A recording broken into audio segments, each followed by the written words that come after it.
आप सभी का आपके अपनी YouTube चैनल मेरा घर मेरा स्कूल में बहुत बहुत स्वागत है। और आज हम देखने वाले हैं क्लास 8 कक्षा 8 के लिए। यहाँ पर हमारा विषय होगा गणित, और गणित में जो हमारा अध्याय 2 है जो कि एक चर वाले रैखिक समीकरण से संबंधित है। तो आज हम इस अध्याय की जो प्रश्नावली करने वाले हैं वो होगी एक्सरसाइज 2.2 अभ्यास प्रश्नावली 2.2। तो आज हम इसका हल देखेंगे। और यहाँ पर आपको बताना चाहता हूँ कि यदि आप ये वीडियो गवर्नमेंट एग्जाम की तैयारी के लिए देख रहे हैं तो ये आपके लिए काफ़ी महत्वपूर्ण वीडियो होगा, क्योंकि इस प्रश्नावली में जिस प्रकार के क्वेश्चन शामिल हैं वैसे ही क्वेश्चन हमें ऐसी कॉम्पिटिशन एग्जाम में देखने को मिलते हैं। तो चलिए और बने रहिए हमारे साथ और वीडियो लास्ट तक ज़रूर देखिएगा, ताकि आप इस प्रकार के महत्वपूर्ण क्वेश्चन को किस प्रकार से आसानी से हल कर पाते हैं ये आप इसमें देखना सीखेंगे। तो चलिए स्टार्ट करते हैं। देखिए सबसे फर्स्ट क्वेश्चन आ रहा है हमारा यहाँ पर, अगर आपको किसी संख्या से 1/2 घटाने और परिणाम को 1/2 से गुणा करने पर 1/8 प्राप्त होता है तो वो संख्या क्या होगी। तो बहुत ही अच्छा प्रश्न है। देखिए जब हमें इस प्रकार के प्रश्न होते हैं और कोई संख्या हमें मालूम नहीं होती तो वहां पर हम किसी भी चर को मान लेते हैं। तो इसका हल हम किस प्रकार से करेंगे, देखिए हम इसे शॉर्ट ट्रिक से भी हल कर सकते हैं, परंतु यदि ये वीडियो को स्टूडेंट देख रहा है तो वहाँ पर उससे उसका हल भी मिलना चाहिए। तो इसलिए मैं यहाँ पर इसको थोड़े से इसके हल के रूप में दिखा रहा हूँ। देखिए माना कि जैसे हमें वो संख्या पता नहीं है तो यहाँ पर हम मान लेते हैं कि माना कि वह संख्या x है ना। वो संख्या हमने यहाँ पर मान ली कि वो संख्या x है। अब देखिए जैसा प्रश्न हमसे बोलता जा रहा है वैसा वैसा हमें करते जाना है। तो संख्या से हमें क्या करना है, 1/2 घटा दें। तो प्रश्न के अनुसार अब हम चलते हैं प्रश्न के अनुसार, है ना। तो जैसा जैसा प्रश्न में कहा जा रहा है वैसा वैसा हम करते जाएंगे। तो जैसे हमने संख्या थी मानी x, और x में से हम 1/2 को घटा रहे हैं और फिर जो परिणाम हमें इनसे मिलेगा उस परिणाम को हम 1/2 से गुणा करना है, और जो फिर उत्तर हमें प्राप्त होगा तो वो उत्तर हमें प्राप्त हो रहा है, कहा जा रहा है 1/8। तो ये हमारे प्रश्न की समीकरण बन जाएगी, और इस समीकरण को जब हम हल करेंगे तो हमें वो संख्या मिल जाएगी। अब देखिए किस प्रकार से इस समीकरण को हम हल करेंगे। तो देखिए यहाँ पर 1/2 का हमने सीधे सीधे प्रश्न में जैसा कहा था वैसा गुणा कर दिया। तो 1/2 का हम पहले से x में गुणा कर देते हैं, तो ये बन जाएगा x/2, है ना। 1 का गुणा x में करेंगे तो x/2, और माइनस 1/2 में हम गुणा करेंगे 1/2 का, क्योंकि इस संख्या का इसमें भी गुणा करना है और इसमें भी करना है, दोनों में ही हमें गुणा करना है, और बराबर हमें मिल रहा है 1/8 जैसा उसने कहा था। चलिए यहाँ पर जब हम इनका गुणा करते हैं तो x/2 माइनस 1/4 और बराबर 1/8। तो x का हमें मान निकालना है, क्योंकि वो संख्या हमने x मानी है। तो इसे एक साइड रखेंगे और इसके साथ जो संख्या है उसे हम पक्षांतर कर देते हैं, 1/8 की तरफ पहुंचा देते हैं, तो ये प्लस की हो जाएगी 1/4। अब देखिए यहाँ पर x/2 बराबर लघुत्तम लेंगे 8 आएगा, और यहाँ पर 1 और प्लस 4 का भाग लगाएंगे 8 में, 2 का गुणा 1 में करेंगे तो 2।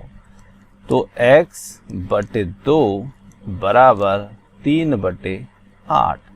अब देखिए ये जो 2 है इसका हम इधर तिर्यक गुणा करेंगे, क्योंकि x को हमें अकेला रखना है जिसका हमें मान निकालना है। तो 3 के साथ में इसका गुणा हुआ तिर्यक गुणा के रूप में, तो 2 और बटे 8। अब इस 2 से हम 8 को काट सकते हैं 4 बार, तो यहाँ पर x हमें संख्या मिल जाती है 3/4। तो ये हमारे लिए वो संख्या होगी। तो यहाँ पर हम लिख सकते हैं कि अतः वह संख्या जो होगी, संख्या x बराबर 3/4 होगी। तो ये हमारे लिए वो संख्या हो जाएगी, और ऐसे हम इस संख्या को निकाल लेंगे। चलिए अगले क्वेश्चन की ओर बढ़ते हैं। अगला क्वेश्चन है, यहाँ पर एक आयताकार तरुण ताल है ना, स्विमिंग पूल है मतलब, और इसकी लंबाई जो है वो उसकी चौड़ाई के 2 गुने से 2 मीटर अधिक है, और यदि इसका परिमाप 154 मीटर है तो इसकी लंबाई व चौड़ाई ज्ञात कीजिए। बहुत अच्छा प्रश्न है। देखिए प्रश्न को समझना बहुत जरूरी होता है, और जब आप समझ जाते हैं तो हल बहुत आसान हो जाता है। तो आपको ये समझना है किसकी लंबाई किसकी चौड़ाई से ज़्यादा है कम है, ये समझना है। तो देखिए यहाँ पर लिखा है लंबाई, तरुण ताल जो होगा उसकी लंबाई उसकी चौड़ाई के, तो मतलब है कि चौड़ाई छोटी है यहाँ पर और लंबाई बड़ी है। तो देखिए जो मान आपको ऐसे प्रश्न में छोटा मिलता है ना, उसी को आप x मानिए। जैसे अब यहाँ लंबाई जो है वो तो चौड़ाई के दुगने से 2 मीटर ज़्यादा है, तो हम कम छोटा मान कौन है, चौड़ाई होगी। तो चलिए यहाँ पर एक उदाहरण इसका चित्र बना लेते हैं ये, ताकि आप प्रश्न को और अच्छे से समझ पाएं। ये एक स्विमिंग पूल है, इसमें लंबाई चौड़ाई है। तो यहाँ पर चौड़ाई को हमने माना कि चौड़ाई जो है x है। अब लंबाई क्या होगी, तो देखिए चौड़ाई के 2 गुने से 2 मीटर अधिक, तो x का 2 गुना होगा 2x और प्लस 2 ज़्यादा, तो ये हुई इसकी लंबाई और ये हुई इसकी चौड़ाई, है ना। चलिए अब हम प्रश्न को हल करते हैं। देखिए ये मैंने एक सिर्फ चित्र बनाया है, तो यहाँ पर हम हल यहाँ से इसको कर रहे हैं। देखिए माना कि जो तरुण ताल है, तरण ताल, माना कि तरण ताल की चौड़ाई x है तथा लंबाई होगी,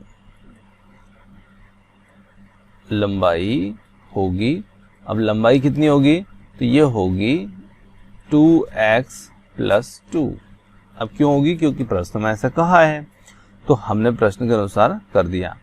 अब देखिए इसमें कहा गया है कि इस आयताकार तरण ताल का जो परिमाप है, तो यहाँ पर परिमाप हमें प्रश्न में दे रखा है, परिमाप है कितना, 154 मीटर, तो ये हमें इसमें दे रखा है। अब देखिए जो दिया है ना उसी से आपको आगे बढ़ते जाना है। तो परिमाप दिया है तो आप परिमाप का सूत्र लगा दो, दोनों के मान आपको उसी से निकल के आएंगे। तो देखिए परिमाप दिया है, फिर भी हम इसी का सूत्र लगाते हैं। देखिए परिमाप आयत का जो होता है, आयत का परिमाप का सूत्र होता है परिमाप बराबर 2 गुणित लंबाई प्लस चौड़ाई।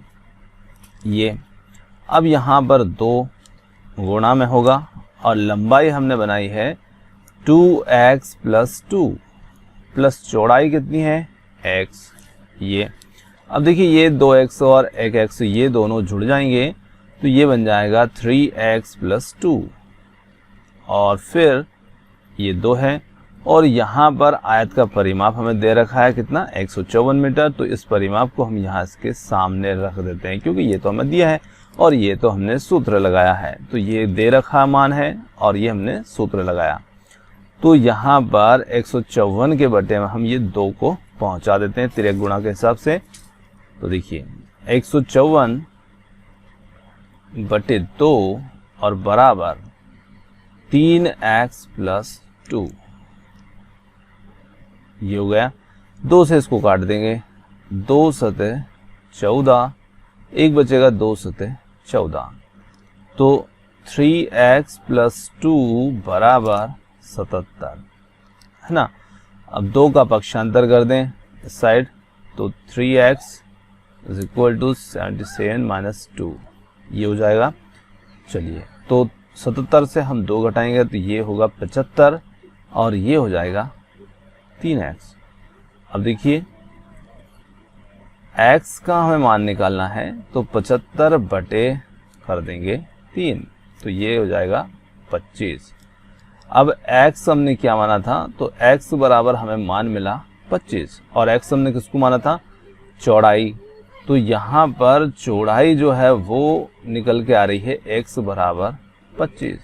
तो लंबाई क्या होगी? तो लंबाई को हमने क्या माना था कि 2x प्लस 2, तो 2 गुणित 25 और प्लस 2, तो ये हो जाएगा 50 और 2, ये हो जाएगा 52 मीटर, है ना। तो ये 52 मीटर हो गया और ये 25 मीटर हो जाएगा। तो इस प्रकार से हमारे लिए इसमें लंबाई और चौड़ाई इस प्रकार से हम निकाल लेंगे। चलिए अगले क्वेश्चन की ओर बढ़ते हैं, थर्ड वाले क्वेश्चन की।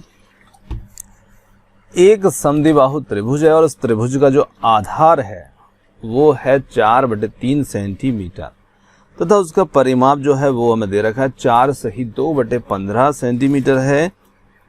उसकी 2 बराबर भुजाओं की माप ज्ञात कीजिए।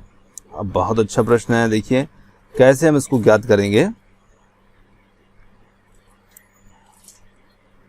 सबसे पहले यहां पर हम क्या करते हैं, एक त्रिभुज बना लेते हैं, चित्र बना लेते हैं, ताकि चित्र से हमें समझने में काफी मदद मिल जाती है।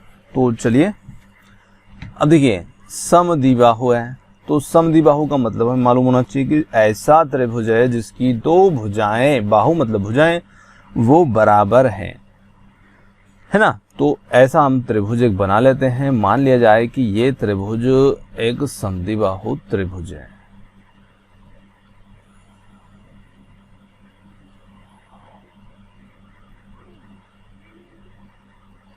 देखिए, और इसकी 2 भुजाएं बराबर हैं, ये हुआ इसका आधार, है ना।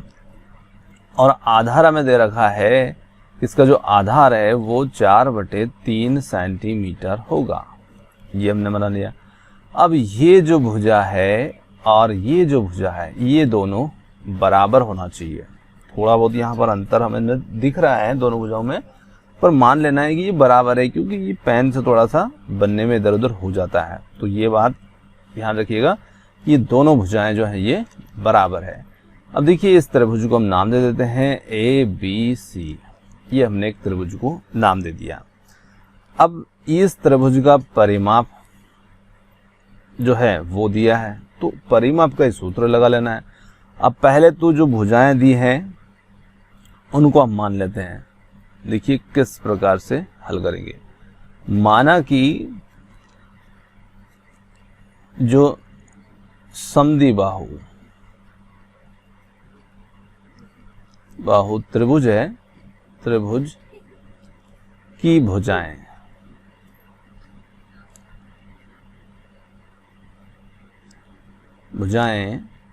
x है ना।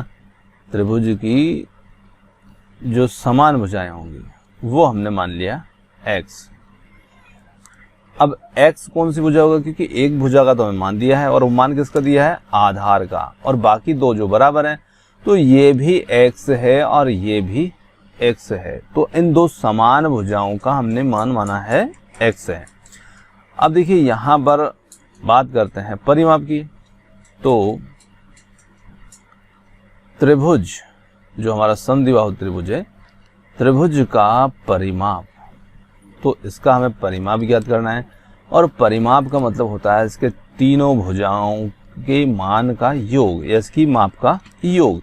तो यहाँ पर आप कह सकते हैं कि त्रिभुज का जो परिमाप है, इसके लिए सूत्र हम लिख सकते हैं कि AB plus BC plus CA, तीनों भुजाओं का योग। परंतु हमें परिमाप का तो मान दे रखा है, और वो कितना दे रखा है, 4 सही 2/15। अब बराबर इन भुजाओं के मान। तो देखिए AB जो भुजा है इसका मान तो हमें दे रखा है कि ये आधार है, इसका मान 4/3 है, और BC का मान हमने x माना है, CA का मान हमने x माना है ना। अब देखिए 15 का 4 में गुणा करेंगे और प्लस 2 करेंगे, तो 15 चौको 60 और 2 62/15। चलिए आगे बढ़ते हैं। यहाँ पर हो जाएगा 4/3 और प्लस 2x। 4/3 का पक्षांतर हम इस साइड कर देते हैं, तो 62 15/15 माइनस 4/3 बराबर 2x। देखिए अब हमें 15 और 3 का एलसीएम ले लेना है, तो 15 और 3 का एलसीएम लेंगे तो 15 और 15 में 15 से भाग लगाएंगे, एक आएगा, एक वैसा का वैसा 62, 3 से भाग लगाएंगे 15 में 5 आएगा, 5 का गुणा 4 में करेंगे, 5 चुक 20 और बराबर ये 2x। 62 से हम 20 को घटा देते हैं तो ये बन जाता है यहाँ पर 2 और 4, 42/15 बराबर 2x। अब ये जो 2 है इसको हम 15 के साथ में गुणा में नीचे पहुंचा देंगे ताकि x अकेला एक साइड हो जाए, तो 42/15 गुणित 2 है ना, तो 2 से हम इसे काट भी सकते हैं, 21 ये, तो x का जो हमें मान मिल रहा है कितना मिल रहा है, 21/15। अब देखिए 21/15 को हम 3 से काट देते हैं, तो 3 सते 21 और 3 पंज 15, तो x का जो मान मिल रहा है वो मिल रहा है 7/5। अब x कौन सी भुजा है, तो ये समद्विबाहु त्रिभुज की वो 2 जो भुजाएं हैं जो कि समान भुजाएं हैं वो है। तो अब यदि हमारा उत्तर यहाँ तक हमें देखने को मिल रहा है तो हम यहाँ तक लिख देते हैं, और यदि उत्तर को और आगे बढ़ाना चाहते हैं तो देखिए यहाँ पर हम 7 में 5 का भाग लगा देते हैं, जैसे ये 5 × 5 ये, और ये बन गया 2 शेष। अब ये जो शेष होगा इसे हम मिश्र भिन्न के रूप में भी लिख सकते हैं, x बराबर जैसे हमने भाग लगाया था 5 से उसे यहाँ लिखिए, और जो भागफल आ रहा है उसे यहाँ लिखिए, और जो शेष है उसे यहाँ लिखिए, तो 1 सही 2/5 ये भी हमारा उत्तर है। अब आपके विकल्प में यदि उत्तर ये दे रखा होता है तो आप इसे लिख दीजिए, और इसके आगे यदि मिश्र भिन्न के रूप में उत्तर है तो आप ये कर लीजिए। तो इस प्रकार से हमें दोनों तरीके पता होना चाहिए कि उत्तर ये नहीं तो क्या ये है मिश्र भिन्न के रूप में है, तो वहां पर भी हमें उसको देखना चाहिए। चलिए आगे बढ़ते हैं अगले क्वेश्चन की ओर। अगला क्वेश्चन है, यहाँ पर 2 संख्याओं का योग 95 है। अब देखिए संख्याएं कितनी हैं, 2 हैं, और इनका योग जो है वो 95 है। इनमें से यदि एक संख्या दूसरी से 15 अधिक है तो दोनों संख्याएं ज्ञात कर लीजिए। तो चलिए मान लेते हैं कि संख्या हमें नहीं पता है, तो माना कि एक संख्या हम मान लेते हैं x, है ना, ये हमने एक संख्या मान ली। अब एक संख्या तो हमने मान ली x, तो दूसरी संख्या क्या होगी, तो दूसरी संख्या उससे 15 ज्यादा है पहली से, तो दूसरी जो संख्या हमारी होगी वो होगी x + 15, क्योंकि वो उससे 15 ज्यादा है। अब इन दोनों संख्याओं का योग प्रश्न में दिया है 95, तो यहाँ पर हम कर सकते हैं कि प्रश्नानुसार हमें दिया है x + 15 बराबर 95, है ना, ये हमें दे रखा है, तो ये हो जाएगा 2x और ये 95, और 15 का हमने कर दिया इधर पक्षांतर, तो -15। अब देखिए 2x बराबर 95 से हम 15 घटा देते तो 5, तो ये गए, और 90 से 10 घटाए तो 80, तो यहाँ पर बचेगा 80, x बराबर 80/2, तो x का मान निकल गया 40, x बराबर 40, और x हमने माना था पहली संख्या या एक संख्या, तो एक संख्या हमारी हुई x बराबर 40। तो दूसरी संख्या क्या होगी, दूसरी संख्या होगी हमारी, दूसरी संख्या इससे 15 ज्यादा, x + 15 मानी थी हमने, तो यहाँ पर x का मान तो 40 आया, इसमें 15 और जोड़ देते हैं तो ये बन जाता है 50 और 55, तो दूसरी संख्या हमारे लिए होगी यहाँ पर 55 और पहली संख्या होगी यहाँ पर 40। चलिए ये हो गया हमारा इस प्रकार का क्वेश्चन। अगले क्वेश्चन की बात करते हैं। 2 संख्याओं में अनुपात दिया है 5/5, 5:3 का अनुपात दिया है। अब यदि इनमें अंतर 18 का है तो संख्याएं ज्ञात कीजिए। देखिए संख्याओं का अनुपात दिया है, तो जो अनुपात दिया ना उसी को हम संख्या मान लेंगे, पर संख्या निकालेंगे लास्ट में, पर अभी नहीं मालूम है कि वो संख्या कौन सी, तो इसलिए हम इसे अनुपात को संख्या मान करके और इससे हम सवाल को हल कर लेंगे। तो देखिए किस प्रकार से करेंगे। माना कि संख्याएं 5x व 3x है। देखिए 5 और 3 नहीं मानना है, 5x व 3x ये मानना है। अब ये हमने मान लिया कि वो संख्याएं हमारी है। तो प्रश्न के अनुसार, अब प्रश्न अनुसार क्या कहा प्रश्न ने उसे समझिएगा। यदि उनमें अंतर 18 का है तो यदि हम 5x - 3x करते हैं तो 18 अंतर आता है। तो 5 में से 3 घटा दीजिए, कितना बचेगा 2x बराबर 18। x बराबर 18/2 ये आ गया x का मान। अब देखिए x का मान क्यों निकाला, क्योंकि हमें संख्याएं ज्ञात करना है और संख्याएं हमें दी न रखी है, तो हमने माना था 5x व 3x। अब इसी अनुपात से हमने वो संख्याएं बनाई है। तो देखिए यहाँ पर पहली संख्या, अब पहली संख्या हमने मानी थी यहाँ पर, जैसे ये हमारे लिए पहली संख्या थी और ये दूसरी संख्या मानी थी हमने। तो पहली संख्या क्या मानी थी 5x। अब x का मान कितना आया 9, तो इसमें हम गुणा कर देते हैं तो ये माना जाएगा 45, है ना। दूसरी संख्या बराबर हमने मानी थी 3x, तो 3 गुणित 9 और ये हो गई 27। अब देखिए 45 और 27 में क्या 5:3 है, तो ये आप देख सकते हैं।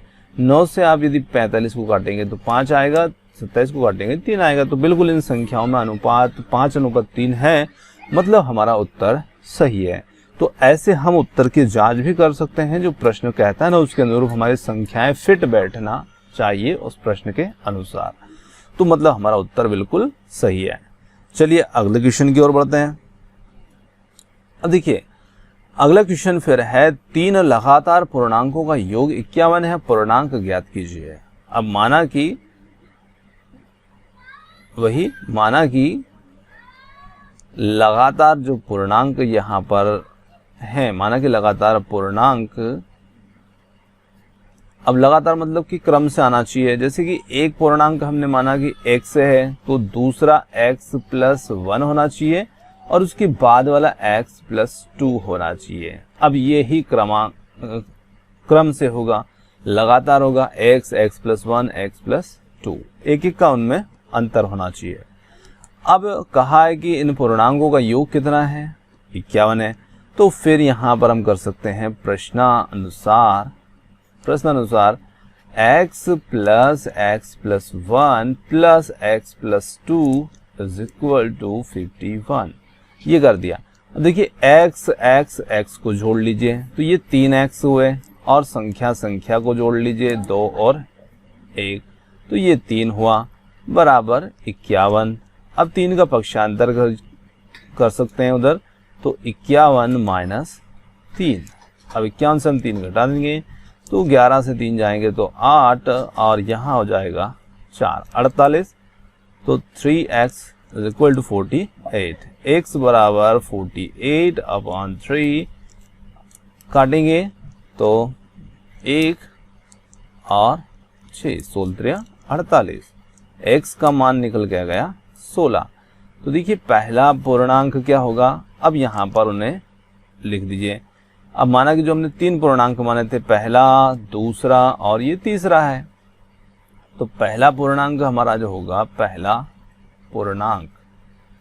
पूर्णांक को हमने माना था x और x का मान निकल के आया 16। दूसरे पूर्णांक की बात करते हैं, दूसरा पूर्णांक, और दूसरा पूर्णांक हमारा है x + 1, मतलब कि 16 + 1 = 17। तीसरा पूर्णांक क्या होगा, तो तीसरा पूर्णांक जो होगा हमारा वो हमने माना था x + 2, यानी कि 16 प्लस 2 बराबर 18। अब देखिए 16, 17 और 18 ये हमारे लिए 3 पूर्णांक हो गए और ये क्रम से हैं। और यदि इन तीनों का योग यदि हम करते हैं 16 प्लस 17 प्लस 18 तो ये 51 हो रहा है, मतलब कि हमारा उत्तर 100% सही है। अब ये हो भी रहा है, जैसे 18 है तो 18 से आप एक निकाल करके 16 को दीजिए तो ये बन जाएगा 17, 17, 17, 17 से 51। ये आपका उत्तर की जांच हो गई। चलिए आगे बढ़ते हैं। अगला क्वेश्चन है हमारा यहाँ पर 8 के लगातार 3 गुणजों का योग 888 है। तो यहाँ पर हमें गुणजों को ज्ञात करना है कि वो गुणज कौन कौन से हैं। अब देखिए बहुत अच्छा प्रश्न है। अब इसमें समझना हमें ये है कि इसमें 8 की 3 लगातार गुणज दिए हैं। अब देखिए गुणज किन्हें कहते हैं, तो देखिए 8 जैसे 8 दूनी 16, 8 3 24, तो 16, 24 और जैसे जैसे हम आगे बढ़ते जाते हैं तो ये सब इसके क्या होंगे, ये सब इनके 8 के गुणज हैं। तो अब ऐसे हमें इसमें गुणजों को मानना है। चलिए हल करते हैं इसको। देखिए सबसे पहले यहाँ पर हम मान लेते हैं कि 8 के जो लगातार 3 गुणज हैं। अब वो 3 गुणज कौन कौन से हम मानेंगे, तो हम इन गुणजों को मान लेते हैं। माना कि 8 के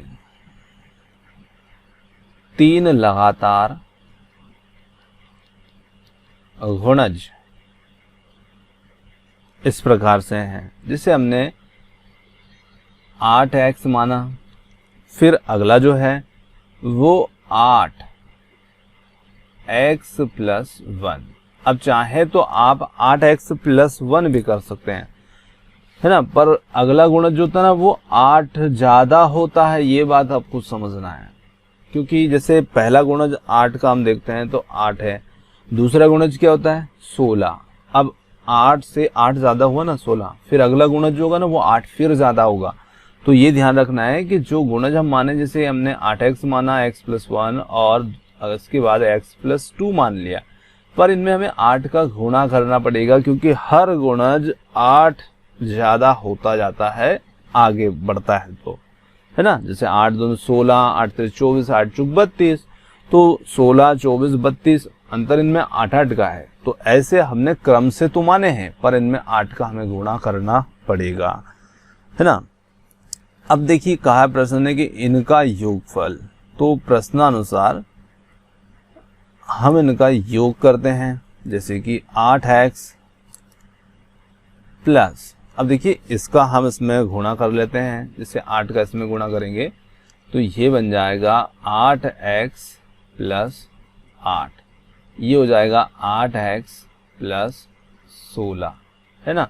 तो ये और 8x इन्हें हमें जोड़ना है, तो मैंने यहाँ गुणा कर दिया है ताकि हम यहाँ गुणा ना करना पड़े। देखिए 8x प्लस 8 और फिर 8x प्लस 16, ये। अब देखिए 8, 8x और 8x जो है इनका योग हमें कितना दिया है 888, है ना। तो 8x 8x 8x, तो ये हो जाएंगे यहाँ पर 24x और 8 और 16 ये हो जाएंगे 24। तो हमें x वाले नंबर को अलग जोड़ना है और जिसमें x y नहीं होता उसे अलग जोड़ते हैं, ये हो गया। चलिए अब हम 24 का पक्षांतर कर देते हैं इस साइड, तो 24x बराबर 888 माइनस 24। देखिए 24 को इससे घटाएंगे तो 8 से 4 जाएगा तो 4 और 8 से 2 जाएगा 6 और ये 8, तो यहाँ पर हो जाएगा 864। अब हम इसमें x का मान निकालेंगे तो 24 को फिर इसके बटे में पहुंचा देंगे। अब देखिए 24 को हम इसके बटे में पहुंचा दें तो हम यदि संख्या को काट सकते हैं, 2 से काटते जाइए छोटी हो जाएगी, जैसे कि ये 4 3 2, ये हो गई 12, फिर 2 से काट दीजिए तो ये हो जाएगी 6 और ये हो जाएगी 2 और 1 6, 216। फिर आप 6 से आसानी से भाग लगा सकते हैं। 6 3 18 और बचे 3 छत्तों 36, तो 36 बार ये संख्या कट जाएगी। तो x का हमें मान मिला यहाँ पर 36। अब देखिए 8 का पहला गुणज हमने माना था क्या, 8x, तो पहला गुणज होगा 8x, तो 8 का हमें इसमें 36 में गुणा करना है। 8 छंग 48, हासिल आया 4, 8 3 24, 24 और 4 28, तो ये बना हमें 288। दूसरे गुणज की बात करते हैं। दूसरा गुणज होगा 8x प्लस 8, चाहे तो आप इसमें मान रख दें चाहे इसमें रख दें, किसी में भी रख दें, उत्तर आपको बराबर ही मिलेगा। देखिए अब 8 का हमने यहाँ पर 36 में गुणा किया था तो इसे ही रख देते हैं 288 ये है ना, और प्लस इसमें 8 जोड़ दीजिए तो 8 से 16 और 8 और 1 9 और 2 296। अब देखिए तीसरा गुणज निकालना है, तो तीसरे का मान जो था वो हमने बना लिया था 8x प्लस 16, तो 8x प्लस 16। अब देखिए 8x का तो हमने मान निकाला था 288 और इसी में जोड़ देते हैं 16, तो 8 और 6 14 का 4, हासिल आया 1 8 1 9 और 1 10 की 0, हासिल 1 2 और 1 3, तो ये बन जाता है यहाँ पर 304। तो 304 जो होगा ये तीसरा गुणज होगा, 296 दूसरा होगा और 288 पहला होगा। तो इस प्रकार से हम इसे हल कर लेंगे। चलिए अगले क्वेश्चन की ओर बढ़ते हैं। तार पूर्णांक बढ़ते क्रम में लेकर के उन्हें क्रमशः 2 3 4 से गुणा करके योग करने पर योगफल हमें 74 प्राप्त होता है। तो तीनों पूर्णांकों को ज्ञात कीजिए। तो मान लेते हैं 3 पूर्णांक लेना है, लगातार लेना है, क्रम से लेना है, बढ़ते क्रम में लेना है, सारी बातों को ध्यान में रख कर करना है। तो देखिए माना कि जो 3 पूर्णांक हैं, माना कि पूर्णांक जो होंगे हमारे पूर्णांक x, तो अगला इससे 1 ज्यादा होगा x प्लस 1, और इसका अगला जो होगा इससे 1 फिर ज्यादा होगा तो वो हो जाएगा x प्लस 2। तो माना कि जो पूर्णांक x प्लस 1 और x प्लस 2 हैं, अब ये पहला है, ये दूसरा है और ये तीसरा है। अब देखिए इन पूर्णांकों को 2 3 और 4 से गुणा भी कीजिए। तो देखिए पहले वाले को 2 से गुणा करना है ना, तो चलिए मैं यहाँ कर देता हूँ। जैसे 2 से गुणा करेंगे 2x बनेगा, और इसे 3 से गुणा कीजिए तो 3x प्लस 1, और इसे 4 से गुणा कीजिए x प्लस 2 को।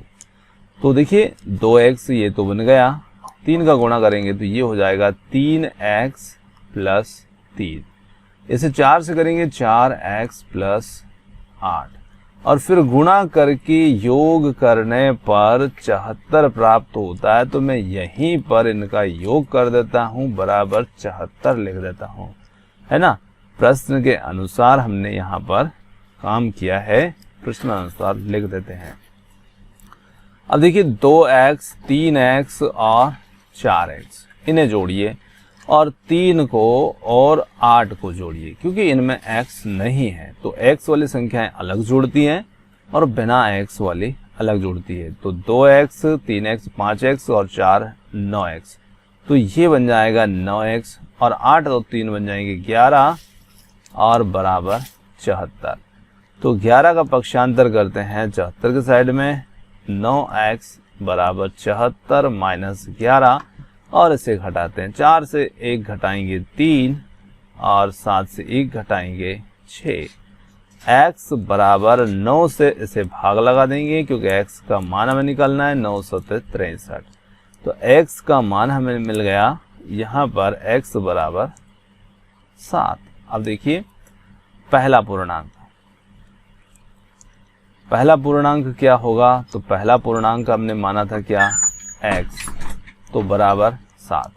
दूसरे पूर्णांक, तो दूसरा जो पूर्णांक होगा, दूसरा पूर्णांक हमारा वो बनेगा यहाँ पर x प्लस 1, यानी कि 7 और 1 8। तीसरा पूर्णांक, अब देखिए सॉरी तीसरे लिख दिया मैंने, तीसरा पूर्णांक है। तीसरा पूर्णांक जो होगा वो बनेगा x प्लस 2, यानी कि 7 प्लस 2 बराबर 9। तो 7, 8 और 9 ये हमारे 3 पूर्णांक हो गए। अब आप इन्हें 2 से, 3 से, 4 से गुणा करके इनका योग कर सकते हैं, तो आपको बिल्कुल उत्तर पता लग जाएगा कि आपका उत्तर सही है या गलत है। देखिए मैं यहाँ पर उत्तर की जांच कर रहा हूँ, ये आप करें ज़रूरी नहीं है, पर आपको उत्तर क्लियर पता होना चाहिए कि सही आया गलत आया किस प्रकार से आया। देखिए 7 था तो इसे 2 से गुणा कीजिए, है ना, फिर 8 आया, 8 को 3 से गुणा कीजिए, और फिर 4, अगला हमें 9 आया, 9 को 4 से गुणा कीजिए, तो ये 36, ये 24 और ये 14। अब 36 और 24 जो है, 36 40 और 20 60 और 14 74 हो जाएंगे। तो आपका उत्तर बिल्कुल सही है। चलिए अगले क्वेश्चन की ओर बात करते हैं। राहुल और हारून की वर्तमान आयु का जो अनुपात है वो 5:7 है। 4 वर्ष के बाद उनकी आयु का योग 56 वर्ष हो जाएगा। तो उनकी वर्तमान आयु क्या है, ये हमें इसमें निकालना है। चलिए देखिए, वर्तमान आयु दोनों की निकालना है, तो यहाँ पर वर्तमान आयु में अनुपात दिया है, और जब अनुपात दिया होता तो अनुपात को वही मान लेना चाहिए और उससे सवाल को हल कर लेना चाहिए। बस बाद में आपको खुद पता लग जाएगा कि वर्तमान आयु उनकी क्या है। तो देखिए राहुल और हारून है। अब इनको आपको प्रश्न में ये समझना है कि जैसे राहुल का नाम पहले दिया ना, तो उसका अनुपात 5 है, फिर हारून बाद में आया है तो उसका 7 है। मतलब ये बात भी हमें समझ में आना चाहिए, क्योंकि जब प्रश्न को हम हल करते हैं तो उसमें हम यदि इस बात को ध्यान नहीं रखते तो हमारा उत्तर गड़बड़ा जाता है। तो क्रम से ही ध्यान रखना है। तो माना कि राहुल व हारून की वर्तमान आयु क्रमशः, है ना, क्रमशः 5x व 7x। जो अनुपात था उसी को हमने बना लिया आयु। अब देखिए 4 वर्ष के बाद, तो अभी इनकी वर्तमान आयु तुमने 5x और 7x मानी है, तो यदि हम 4 वर्ष के बाद की बात करते हैं, 4 वर्ष पश्चात, वर्ष बाद राहुल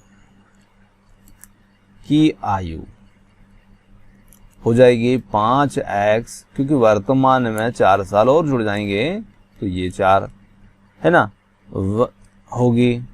और इसी के साथ में हारून की जो आयु होगी, हारून की आयु 4 वर्ष के बाद, है ना, वो हो जाएगी, देखिए 7x प्लस 4 होगी। ये कब की बात हो रही है, 4 साल के बाद की बात हो रही है। और अब इनके 4 साल के बाद की जो आयु है ना, उसका योग 56 हो जाएगा। तो देखिए प्रश्नानुसार हम कह सकते हैं कि 5x प्लस 4 ये राहुल की 4 वर्ष के बाद की आयु है, प्लस 7x प्लस 4 ये हारून की, और इनका योग कितना हो जाएगा 56। तो वर्तमान निकालने से तो देखिए 5x plus 4 plus 7x plus 4 बराबर 56। तो 4 और 4 जोड़ें और 7 और 5 x जोड़ दें तो ये हो जाएगा 12x और 4 और 4 8, ये हो गया 56। तो 56 से हम 8 को घटा देते हैं 12x के बराबर, तो 8 से 56 और 56 से जब हम 8 घटाते हैं, है ना, तो ये कितना हो जाता है, तो 16 से 8 गया तो 8, 1 5 से 1 गया 48, 12x। देखिए 12x बराबर 48, तो x बराबर 48/12, 4। तो x का मान निकल के आ रहा है 4। अब हम बात करते हैं राहुल की वर्तमान आयु।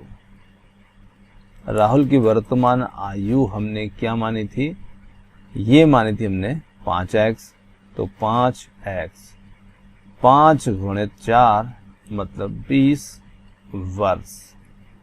हरुण की वर्तमान आयु, तो हरुण की वर्तमान आयु हमने मानी थी 7x, तो 7 गुणित 4 बराबर 28 वर्ष की आयु जो है ये निकाल लेंगे। राहुल की आयु 20 वर्ष होगी, हरुण की आयु जो होगी वो 28 वर्ष होगी। चलिए अगले क्वेश्चन की ओर बढ़ते हैं। अगला क्वेश्चन यहाँ पर, किसी कक्षा में बालक बालिकाएं की संख्याओं का अनुपात 7:5 है। तो यहाँ पर बालक बालिकाओं में संख्याओं में अनुपात दिया है, और यदि बालकों की संख्या बालिकाओं की संख्या से 8 अधिक है तो कक्षा में कुल कितने विद्यार्थी होंगे। अब देखिए प्रश्न में समस्या में कभी कभी क्या होती है कि हम एक से माने किसको, बालक को माने कि बालिका को माने, तो जिसको सबसे कम बताया ना उसको x मानो। जैसे अब इसमें कम किसको बताया है, यदि बालकों की संख्या बालिकाओं की संख्या से 8 अधिक है, तो कम किसकी भी, बालिकाओं की, तो बालिकाओं को x मान लो। माना कि बालिकाओं की संख्या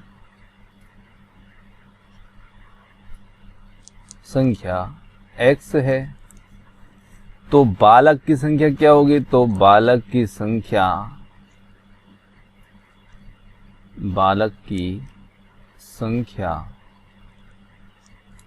होगी x + 8, क्योंकि वो तो 8 ज्यादा है, तो ये कर दिया है ना। अब उसमें क्या कहा है, आगे इनमें अनुपात बताया गया है। देखिए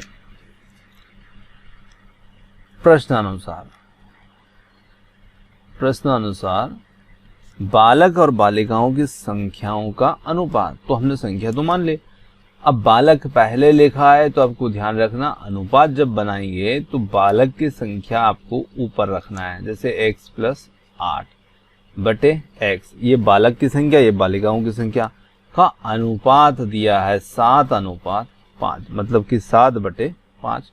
फिर यह गुणा कर दीजिए, इसका इधर इसका इधर, तो 5 का गुणा हमें करना है x + 8 में और 7 का गुणा करना है x में। 5 का x में करेंगे 5x और 8 में करेंगे तो 40 बराबर 7x। अब देखिए 5 को पक्षांतर करके इधर ले जाइए, तो 40 बराबर 7x - 5x, 2x बचेगा, इधर 40 बचेगा, तो 2x बराबर 40, तो x बराबर कितना होगा 40/2 यानी कि 20। तो x का मान निकल के आ जाएगा 20। और x किसकी संख्या है, बालिकाओं की, तो यहां पर हम लिख सकते हैं कि बालिकाओं की संख्या x बराबर 20 है ना। और बालक की संख्या क्या होगी, तो बालक की संख्या जो होगी ना वो x प्लस 8 है, यानी कि बालिकाओं की जितनी संख्या है उससे 8 ज़्यादा, तो उनकी संख्या हो जाएगी 28, है ना। तो ये बनेगा। अब देखिए 20 में और 28 में क्या अनुपात 7:5 है, तो बिल्कुल है ना, क्योंकि बालक पहले बोला गया है तो 7 आएगा पहले, हम 4 से काटेंगे तो 7 और ये 5, तो मतलब हमारा उत्तर बिल्कुल सही है। चलिए अगले क्वेश्चन की बात करते हैं। अगला क्वेश्चन जो है वो बहुत ही मजेदार क्वेश्चन है। बाईचुंग के पिताजी उसके दादाजी से 26 वर्ष छोटे और उससे 29 वर्ष बड़े। उन तीनों की आयु का योग 135 वर्ष है, तो उनकी आयु अलग अलग ज्ञात कीजिए। अब देखिए 3 सदस्य हैं, तो सबसे छोटा कौन है पहले तो ये समझना है। तो देखिए बाईचुंग के पिताजी उसके दादाजी, तो बाईचुंग ही सबसे छोटी है, तो माना कि बाईचुंग की आयु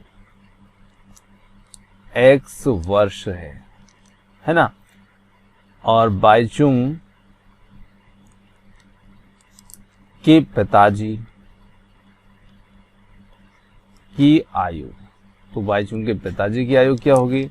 देखिए उसके पिताजी उसके दादाजी से 26 वर्ष छोटे हैं, कोई बात नहीं, दादाजी से छोटे 26 वर्ष है, पर उससे मतलब बाईचुंग से कितने बड़े हैं 29 वर्ष, तो हमने उसकी आयु मानी है x, तो x प्लस 29 मतलब कि उसके पिताजी की आयु उसकी आयु से 29 वर्ष ज्यादा है ना। अब उसके दादाजी उसके पिताजी से दादाजी कितने बड़े हैं, तो दादाजी 26 वर्ष और बड़े हैं, तो उसकी बाईचुंग के दादाजी की आयु, उसके दादाजी की आयु क्या बनेगी, तो देखिए x प्लस 29, ये तो उसके पिताजी की आयु हुई, और पिताजी से 26 साल और ज़्यादा बड़े उसके दादाजी हैं, तो हम इसमें और 26 कर देते हैं, तो उसके दादाजी की आयु क्या बन जाएगी, जैसे कि ये 26 और 29 को जोड़ते हैं तो 26 दूनी 52, 52 और 3 55, तो x प्लस 55, ये इन दोनों का योग किया है मैंने इन दोनों का, और ये x, तो उसके दादाजी की आयु बनी x प्लस 55। चलिए अब प्रश्न में कहा कि इन तीनों की जो आयु है उसका योग कर दीजिए 135 वर्ष। तो प्रश्नानुसार x प्लस 29 और प्लस x प्लस 55 बराबर 135। तो देखिए x, ये x और ये x हो जाएंगे 3x प्लस 29 और 55, इन्हें जोड़ लेते हैं, तो 9 और 5 14 का 4, हासिल आया 1, 5 2 7 और 1 8 बराबर 135।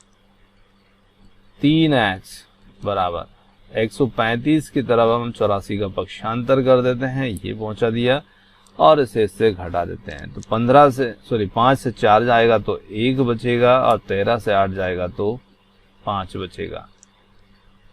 3x बराबर x बराबर हम कर सकते हैं 51/3, तो 17 वर्ष। अब देखिए x किसकी आयु मानी थी हमने, बाईचुंग की आयु कितनी निकल के आई है, आयु x बराबर 17 वर्ष। अब उसके पिताजी की आयु क्या निकलेगी, तो उसके पिताजी की आयु हमने मानी थी x प्लस 29, यानी कि 17 में हम 29 और जोड़ देते हैं, तो जब हम 17 में 29 को और जोड़ेंगे तो 9 और 7 16 का 6 हासिल 1, 2 3 और 1 4, 46 वर्ष।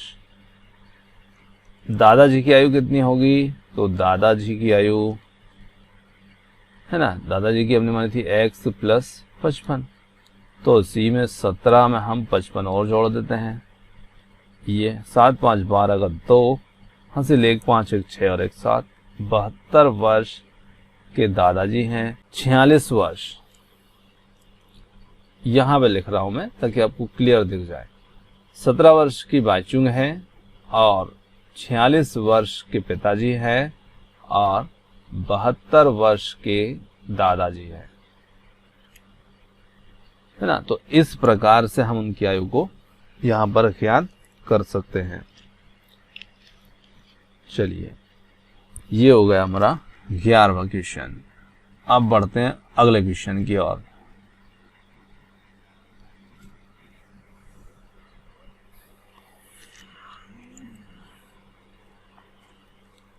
अगला क्वेश्चन है यहाँ पर 15 वर्ष के बाद रवि की आयु उसकी वर्तमान आयु से 4 गुनी हो जाएगी। तो रवि की वर्तमान आयु क्या है, ये हमें इसमें ज्ञात करना है। देखिए कैसे ज्ञात करेंगे, चलिए समझते हैं। देखिए प्रश्न में दो बातें मिल रही है कि 15 वर्ष के बाद जो रवि है उसकी आयु जो होगी ना, वो उसकी वर्तमान की आयु से 4 गुनी हो जाएगी। तो रवि की वर्तमान आयु क्या है? अब हम मान लेते हैं कि रवि की वर्तमान आयु, माना कि रवि की वर्तमान आयु, रवि की वर्तमान आयु 1 वर्ष है ना। अब देखिए जो आज आयु है 15 वर्ष के बाद जो आयु होगी वो आज की आयु के 4 गुनी हो जाएगी। तो अब यूं कह सकते हैं कि 15 वर्ष के बाद, 15 वर्ष के पश्चात उसकी जो आयु होगी, पश्चात उसकी आयु 4x हो जाएगी। मतलब आज x है तो आज की आयु की 4 गुनी बन जाएगी 15 वर्ष के पश्चात। अब माना कि हमने जैसे कि रवि की वर्तमान आयु तो x है, पर 15 वर्ष के पश्चात उसकी एक और नई आयु बन रही है। जैसे 15 वर्ष के पश्चात हमने ये तो समझ लिया कि 4 गुनी हो जाएगी, पर 15 वर्ष के पश्चात जो आयु होगी वो आज जो आयु है उससे 15 और भी तो उसमें जुड़ जाएंगे। तो ये भी हम कह सकते हैं कि भाई 15 वर्ष की आयु के पश्चात उसकी आयु x प्लस 15 भी होगी, 4 गुनी भी हो जाएगी। तो ये दोनों मान जो 15 वर्ष के हैं इन्हें हम बराबर कर लेते हैं, जैसे कि 4x बराबर x प्लस 15 है ना। तो देखिए ये भी 15 वर्ष के पश्चात आयु 4 गुनी हो रही है और 15 वर्ष के पश्चात उसकी आयु x प्लस 15 भी तो हो सकती है। ये दोनों चीजें बिल्कुल बराबर है। ये बराबर एक ही बात को दो तरीके से कहा गया, हमने इन्हें बराबर रख दिया। अब यदि हम देखते हैं 4x और इसे x को इधर लेके आ जाते हैं तो ये बराबर 15 है ना। ये 3x बराबर 15 और x बराबर 15/3 5। तो x का मान निकल के आया 5। अब देखिए x हमने मानी थी उसकी वर्तमान आयु, तो रवि की वर्तमान आयु जो है, वर्तमान आयु तो x बराबर 5 वर्ष की है। अब 15 वर्ष के पश्चात है ना, ये हमसे पूछा नहीं है, पर हम फिर भी प्रश्न को थोड़ा सा समझने के लिए लिख रहे हैं। देखिए 15 वर्ष के पश्चात उसकी आयु क्या बनेगी? तो उसकी आयु बनेगी x प्लस 15। अब x प्लस 15 मतलब कि 5 और 15 20 वर्ष हो जाएगी 15 वर्ष के पश्चात। या फिर हम ऐसा भी तो लिख सकते हैं कि उसकी आयु जो 15 वर्ष की पश्चात होगी ना, वो तो 4x हो जाएगी। तो देखिए 4x करेंगे तो भी वही आएगा, 4 गुणित 5 बराबर 20 वर्ग। तो ये दोनों जो बातें हमने देखी कि यहाँ पर हमने इसको इसके बराबर कैसे रखा, तो ये दोनों बातें एक ही थी। तो ये दोनों बराबर हो सकती है, बिल्कुल हो सकती है, क्योंकि ये भी वही बात कही है और ये भी वही कही, ये जोड़ के बताई है और ये गुना करके बताई है ना। तो इसलिए इन दोनों को हम यहाँ पर बराबर किए और इसलिए हमने यहाँ पर ये बात को थोड़ा सा आगे बढ़ाया। चलिए क्वेश्चन हमारा, एक परिमित संख्या को 5/2 से गुणा करके 2/3 छोड़ने पर -7/12 प्राप्त होता है, तो वो संख्या क्या होगी। तो मान लेते हैं कि माना कि परिमित संख्या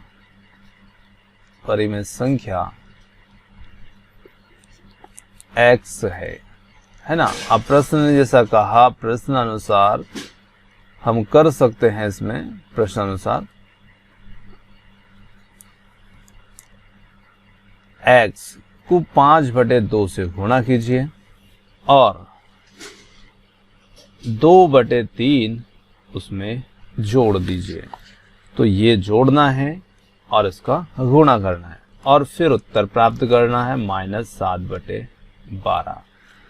तो 7/12 हमें -7/12 प्राप्त होता है। तो चलिए इसका गुणा कर लेते हैं। तो जैसे 5 का x में गुणा करेंगे तो ये हो जाएगा 5x/2 + 2/3 बराबर -7/12। इसे हम इधर ले जाते हैं। देखिए जब से हम इधर लेके जाएंगे तो 5x/2 बराबर -7/12 और माइनस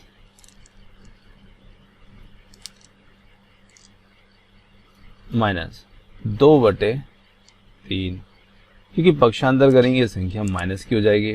अब इनका हम लघुत्तम ले लेते हैं। लघुत्तम आ जाएगा 12, यहाँ पर -7, 3 से 12 को भाग लगाएंगे जाएगा 4, 4 का गुणा 2 में करेंगे -8, 5x/2।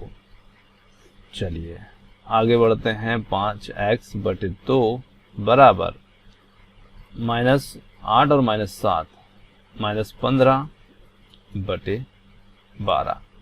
अब देखिए 2 का गुणा तो इधर कीजिए तिर्यक गुणा और 5 का गुणा इधर कीजिए। तो x का मान हमें निकालना है, x को वहीं अकेला रखेंगे, -15 गुणित 2 और बटे 12 गुणित 5। तो 5 से हम 15 काट सकते हैं, 5 3 15, 3 से हम 12 काट सकते हैं 6 बार और 3 से इसे काट सकते हैं 2 बार। तो ऊपर कुछ नहीं बच रहा है, एक माइनस का बच रहा है क्योंकि माइनस चिन्ह इसमें बचा है और 2। तो x बराबर हमारी जो परिमेय संख्या होगी -1/2 होगी। तो -1/2 हमारा उत्तर आ जाएगा। चलिए बढ़ते हैं अगले क्वेश्चन की ओर। देखिए अगला क्वेश्चन है, यहाँ पर लक्ष्मी एक बैंक में खजांची है। उसके पास नकदी के रूप में 100 रुपए, 50 रुपए और 10 रुपए वाले नोट हैं और उन नोटों का जो अनुपात है वो क्रमशः 2:3:5 है और उनका कुल मूल्य जो है वो सैकड़ा, हजार, 10,000 और लाख, 4 लाख रुपए हैं। उसके पास प्रत्येक प्रकार के कुल नोट कितने हैं। अब देखिए प्रश्न बहुत अच्छा प्रश्न है, बहुत कुछ आपको अलग बात मिलेगी इसमें थोड़ी सी समझने में। अभी तक हम अनुपात जो थे उस अनुपात से ही संख्या ज्ञात कर लेते थे, पर इसमें रुपए, 100 रुपए, 50 रुपए और 10 रुपए वाले नोट हैं। अब उनका मूल्य इतना है और उनकी संख्या हमसे पूछी गई है कि जैसे 100 के कितने नोट हैं, 50 के कितने नोट हैं, 10 के कितने नोट हैं, तो उनकी संख्या निकालना है हमें। चलिए निकालते हैं। तो माना कि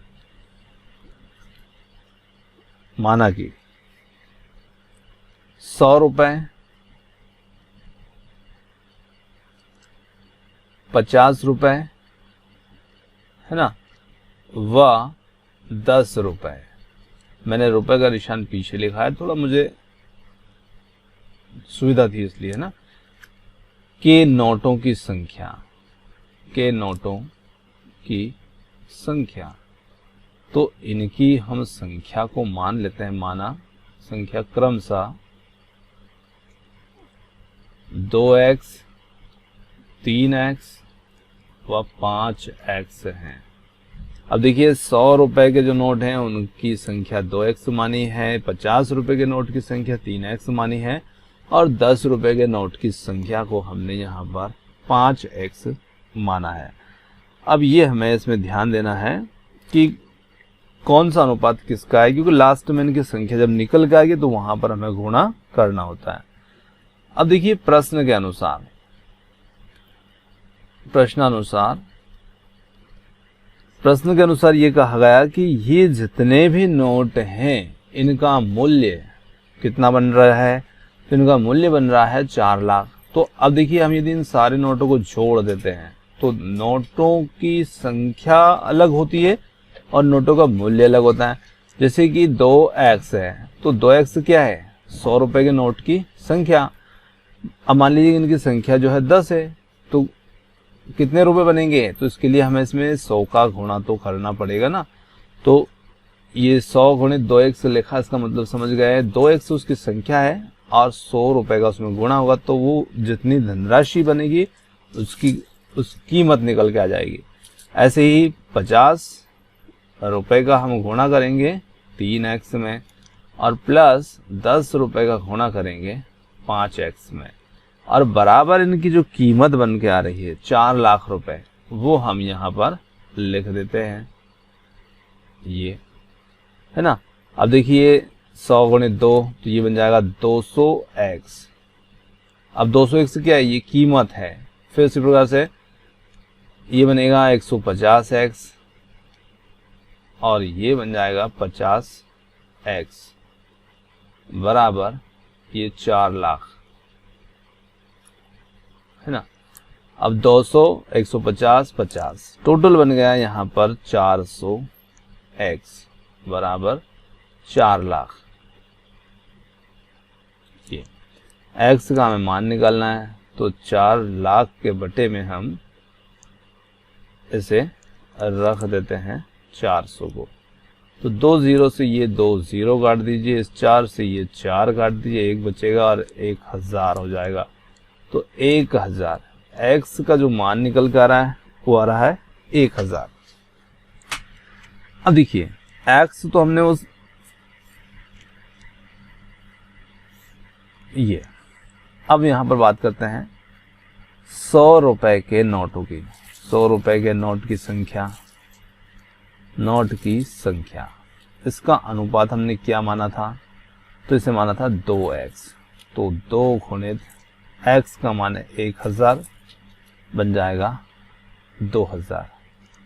100 रुपए के नोट की संख्या कितनी है, 2000, ये संख्या है।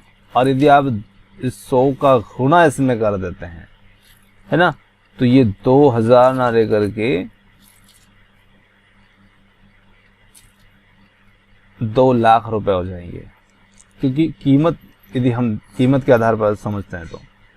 अब 50 रुपए के नोट की संख्या, 50 रुपए के नोट कितने होंगे, के नोट की संख्या, तो 50 रुपए के नोट की संख्या होगी, ये मानी थी हमने 3x, तो 3 गुणित x का मान था 1000, तो 3000 50 रुपए के नोट की संख्या होगी। अब इसकी हमें कीमत निकालना है तो 50 का इसमें गुणा करेंगे तो 3000 और 1.5 लाख रुपए इसकी कीमत बन जाएगी। 50 का गुणा कर देंगे तो आगे बात करते हैं, यहां पे कर रहा हूं मैं 10 रुपए के नोट की संख्या। 10 रुपए के नोटों की संख्या, इसकी संख्या कितनी बनेगी, तो इससे माना था हमने 5x और 5 गुणित x का मान है 1000, तो 5000 नोट 10-10 के होंगे, है ना। और 10 को जब हम इसमें गुणा कर देते हैं तो 50,000 रुपये ये बन जाएंगे। तो इस प्रकार टोटल धनराशि बन जाएगी 4 लाख की। तो ये इनकी संख्या पूछी थी और संख्या इस प्रकार से होगी। चलिए अगले क्वेश्चन की ओर बढ़ते हैं। चलिए अगला क्वेश्चन है हमारा, मेरे पास 300 रुपए मूल्य के 1 रुपए, 2 रुपए, 5 रुपए के सिक्के हैं। रुपए 2 वाले सिक्कों की जो संख्या है वो 5 वाले सिक्कों की संख्या की 3 गुनी है। तो कम किसकी है? 5 रुपए वाले की, क्योंकि 2 रुपए के सिक्कों की संख्या 5 वाले सिक्कों की संख्या की 3 गुनी है और सिक्कों की कुल संख्या 160 है। तो मेरे पास प्रत्येक प्रकार के कितने कितने सिक्के हैं। अब देखिए उसी प्रकार का प्रश्न है जैसा अभी हमने किया था। तो यहां पर मान लेते हैं कुल राशि हमारे पास यहां पर जो है वो है 300 रुपए, है ना। अब देखिए 300 रुपए तो कुल राशि है जिसमें 1 रुपए, 2 रुपए और 5 रुपए वाले सिक्के हैं। अब 2 रुपए वाले सिक्कों की जो संख्या है वो 5 वाले सिक्कों की संख्या की 3 गुनी है। तो माना कि 5 रुपए, माना कि 5 रुपए के सिक्कों की संख्या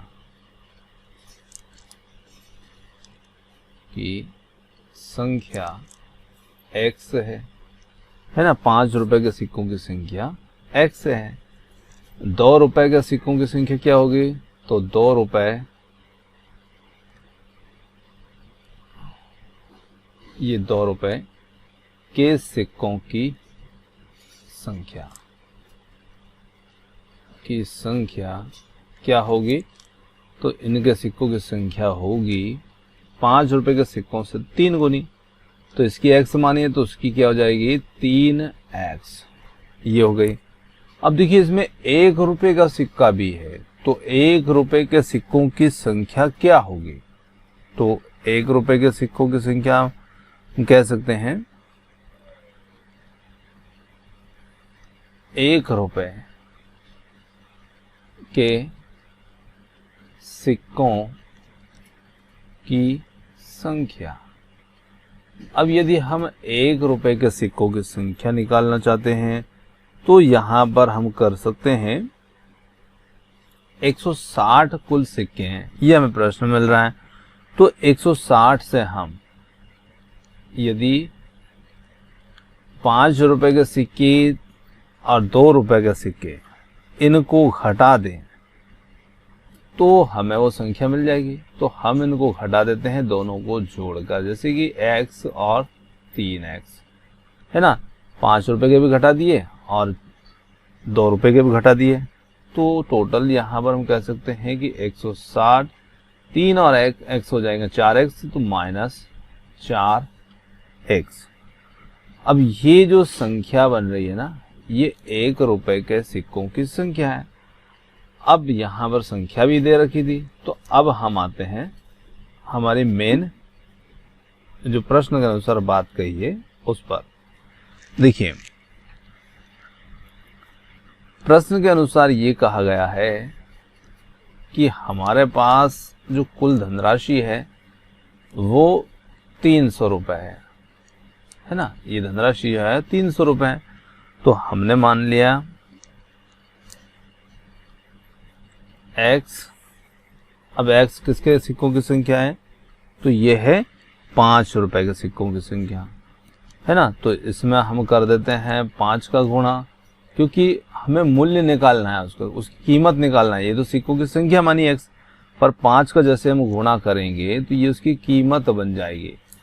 अब 3x सिक्कों की संख्या मानी थी हमने 2 रुपए के, तो 3x उसकी संख्या है और 2 का हम गुणा करें तो उसकी कीमत बन जाएगी। तो ये बन जाएगा 6x, ये बन गया, है ना।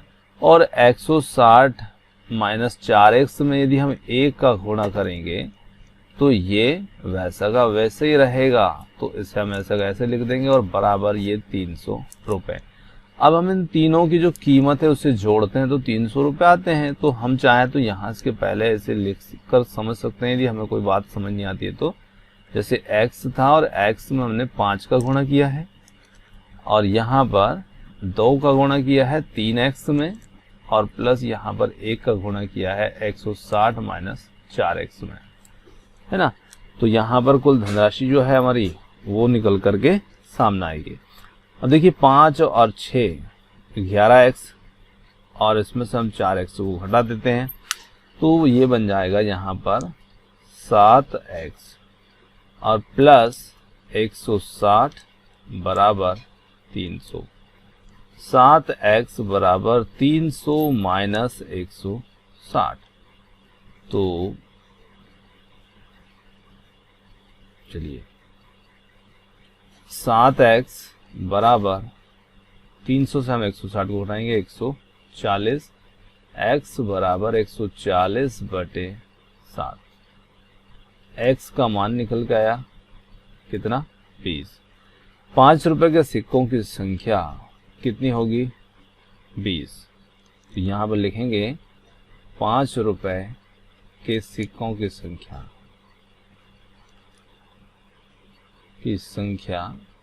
20 होगी। अब बात करते हैं 2 रुपए के सिक्कों की संख्या।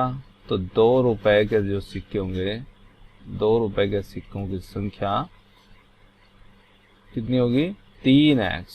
तो ये हो जाएगा 3 गुणित 20 बराबर 60 रुपए।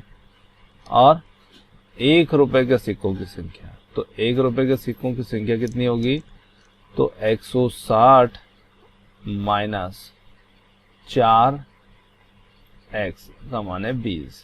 तो 20 चुके 80 और 160 से हम 80 को घटाते हैं तो 80।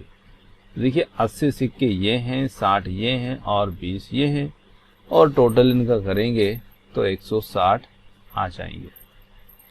तो ये था हमारा 15 प्रश्न। चलिए अब बढ़ते हैं हमारे लास्ट और अंतिम प्रश्न की ओर। अगला क्वेश्चन है हमारा, एक निबंध प्रतियोगिता में आयोजकों ने तय किया कि प्रत्येक विजेता जो होगा ना उसको 100 रुपए दिए जाएं और विजेता को छोड़ करके, मतलब जो विजेता नहीं होगा ना सिर्फ प्रतिभागी होगा, उसे 25 रुपए पुरस्कार दिए जाएं। अब यदि पुरस्कारों की बांटी गई जो राशि थी वो 3000 रुपए थी तो कुल 63 प्रतिभागियों में विजेता की संख्या ज्ञात कीजिए कि इसमें विजेता कितने थे। बहुत अच्छा प्रश्न है। देखिए अब हमारे पास में जो कुल धनराशि है, कुल राशि वो है 3000 रुपए, है ना, ये 3000 रुपए। चलिए अब बढ़ते हैं हम आगे की ओर। अब यहाँ पर हम मान लेते हैं कि इसमें जो विनर होंगे यानी कि विजेता होंगे, तो विजेता जो 100 रुपए प्राप्त करने वाले होंगे, विजेता 100 रुपए प्राप्त करने वाले की संख्या हमें निकालना है, तो वो मान लेते हैं x, है ना। अब आगे बात करते हैं प्रतिभागी जो कि 25 रुपए प्राप्त करेंगे, प्राप्त करने वाले की संख्या। अब देखिए यहाँ पर प्रश्न में कहा था कि 63 प्रतिभागियों ने भाग लिया है, तो 63 में से यदि हम विजेताओं को घटा देते हैं, ये समझ गए, 63 में से हम विजेताओं को निकाल देते हैं तो बाकी के जो रहेंगे सिर्फ प्रतिभागी रहेंगे जो 25 रुपए का पुरस्कार प्राप्त करने वाले होंगे, वही शेष रहेंगे।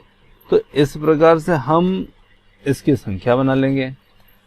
अब यहाँ पर x वाले जो है कितने रुपए प्राप्त कर रहे हैं 100 और 63 माइनस x कितने रुपए प्राप्त कर रहे हैं 25 रुपए प्राप्त।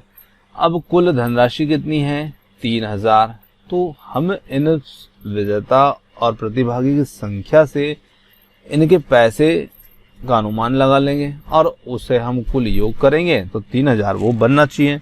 देखिए किस प्रकार से, तो देखिए 100 गुणित x, मतलब ये वो पैसे हैं जो विजेताओं ने प्राप्त किए हैं, उनकी संख्या पता नहीं तो हमने x मान लिया, और 25 गुणित 63 माइनस x, ये वो संख्या है जो 25 रुपये प्राप्त कर रहे हैं और कुल 3000 रुपये इनमें बट रहे हैं, तो हमने इनका योग कर लिया।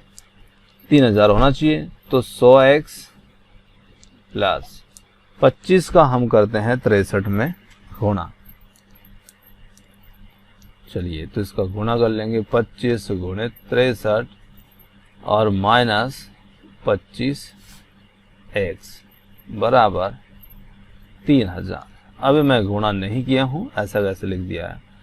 अब 100 में से हम 25 को घटाएंगे तो ये कितना बचेगा, 75x प्लस 25 गुणित 63 बराबर 3000। चलिए मैं 25 और 63 का गुणा इधर कर लेता हूँ। 5 3 15 का 5 हासिल 1 और 5 का 30 और 1 31, 2 3 6 और 2 छंग 12, 5 7 5 1 1575। 75x बराबर प्लस 1575 बराबर 3000। 1575 को हम इधर लेके आएंगे। 75x बराबर 3000 माइनस 1575। देखिए 75x बराबर, अब देखिए 3000 से हम 1575 को घटाएंगे तो 1500 घटाते तो 1500 बचते हैं और 1500 में से 75 और घटा देते हैं तो ये बचते हैं 1425 रुपये। x बराबर 1425 बटे 75 है ना। 5 से इसको काट देते हैं, 5 से ये कट जाएगा, 5 गुण 5 और 5 25 15 12, 5 से काटा, 5 दूनी 10, 4 बचे, 5 40, 2 बचे, 5 25। फिर हम इसे 5 से काट लेते हैं, 5 25 3 और 5 7 35, 5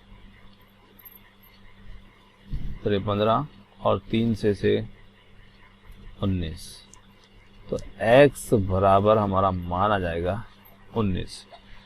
अब देखिए x 19 वो संख्या है जो 100 रुपये प्राप्त करने वाले विनर है, तो विजेता प्राप्त करने वालों की जो संख्या होगी वो कितनी हो जाएगी, 19 है ना।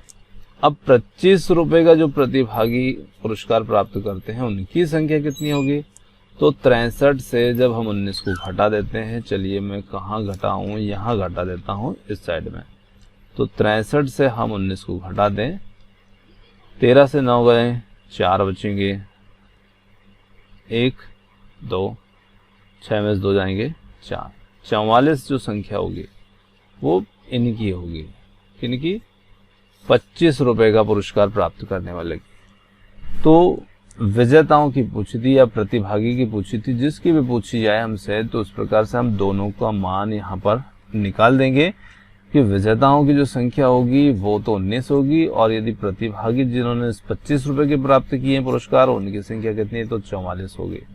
तो इस प्रकार से हम इसे हल कर लेंगे और यहाँ पर आज की हमारी जो प्रश्नावली थी ना वो समाप्त होती है। और प्रश्नावली थोड़ी सी बड़ी थी क्योंकि सवाल भी ज़्यादा थे।